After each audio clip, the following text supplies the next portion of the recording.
बघा रे, लक्ष द्या आता. हा, छान कोड आहे तुमच्यासाठी, नीट बघा. हे 3 मित्र आहेत, 1 2 3. हे 3 मित्र आहेत. हे हॉटेलमध्ये जेवायला जातात. जेवायला मीन्स काहीतरी असं नाश्ता करायला जातात. तर त्यांचं बिल होतं 75 रुपये. किती रुपये होतं? 75 रुपये. मग प्रत्येक किती किती देतील? 25 25 25. 3 मिळून 25 25 25 रुपये जमा करतात आणि 75 रुपये इथे देऊन देतात त्या माणसाकडे, बरोबर? हॉटेलवाल्याकडे.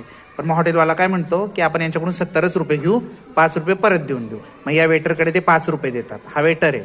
वेटरला काय म्हणतात, त्या माणसांना 5 रुपये परत कर.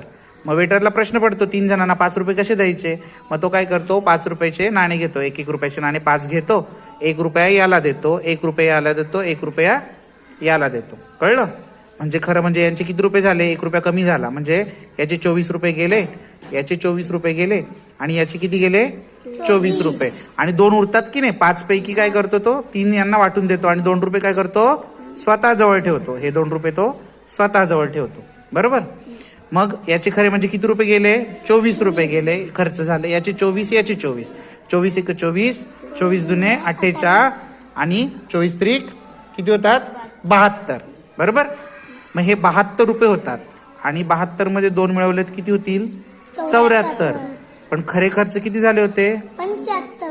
मग 1 रुपया जो असतो की नाही, 1 रुपया तो गेला कुठे? आता तुम्हाला ते सांगायचंय की 1 रुपया कुठे गेला.